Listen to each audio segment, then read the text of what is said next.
ഓരോരുത്തരോടുമുള്ള ചോദ്യം, നീ നിന്റെ സ്വന്തം അമ്മയെ, ആ അമ്മയുടെ ഹൃദയം, ആ അമ്മയുടെ മനസ്സ്, ആ അമ്മയുടെ ആഗ്രഹം, അത് കണ്ടിട്ടുള്ള മക്കൾ ഒരു കാലത്തും അമ്മയെ പറ്റിക്കില്ല. നീ എന്താ ഇന്നലെ അവരെ പറഞ്ഞത്? എന്റെ അമ്മ എന്നെ അടിച്ചു, അതുകൊണ്ടാണ് ഞാൻ അവന്റെ കൂടെ ഒളിച്ചോടിയത്. എന്റെ അമ്മ എന്നെ ചീത്ത വിളിച്ചു, അല്ലെങ്കിൽ വഴക്ക് പറഞ്ഞു, അതുകൊണ്ടാണ് ഞാൻ അവിടെ നിർത്ത് ചാടിയത്. നീ നിന്റെ അമ്മയോട് പോയി പറ നിന്നെ 4 തല്ല് തല്ലാൻ. അമ്മയ്ക്ക് നിന്നെ അല്ലാതെ പിന്നെ ആരെടി ചീത്ത വിളിക്കാനുള്ളത്? അയലുവക്കത്തെ പെമ്പിള്ളരെ വിളിച്ച് ചീത്ത വിളിക്കാൻ പറ്റുമോ? നിന്റെ അമ്മയുടെ എല്ലാമാണ് നീ. അത് തിരിച്ചറിഞ്ഞൂടാത്ത നിനക്കെങ്ങനെ നിനക്ക് നല്ല മക്കളുണ്ടാകും? നിന്റെ അമ്മ നിന്നെ 1 വയസ്സിൽ എങ്ങനെയാണ് നോക്കിയെന്നറിയാമോ?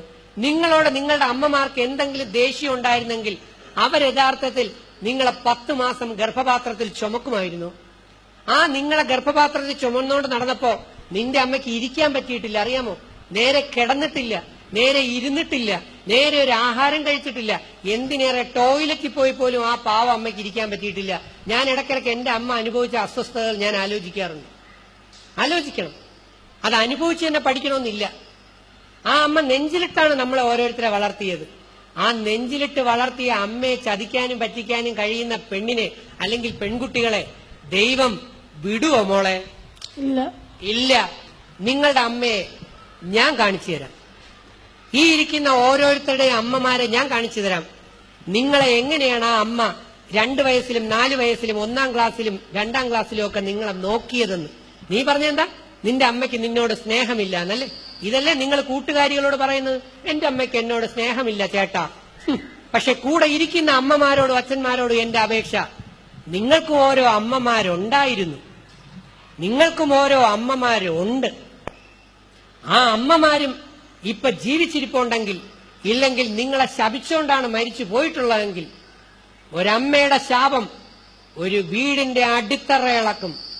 മറക്കണ്ട എന്റെ സഹോദരങ്ങളെ. നിങ്ങൾ ഏത് പാർട്ടിയായാലും ഏത് മതമായാലും എനിക്കൊന്നുമില്ല. പക്ഷെ ഞാൻ വേദങ്ങളിലെ വചനങ്ങൾ ശക്തമാക്കി ശാസിക്കുന്നു, പറയുന്നു. നിങ്ങൾക്ക് സ്വന്തം അമ്മമാരുണ്ടെങ്കിൽ ഇരിക്കുന്ന സഹോദരങ്ങളോടുള്ള എന്റെ അപേക്ഷ, ആ അമ്മമാരുടെ അടുത്ത് ഓടിയെത്താൻ ശ്രമിക്കണം. മക്കൾക്കത് കാണിച്ചു കൊടുക്കണം. നിങ്ങൾ നിങ്ങളുടെ അമ്മമാരെ നോക്കുന്നത് എങ്ങനെയാണ്.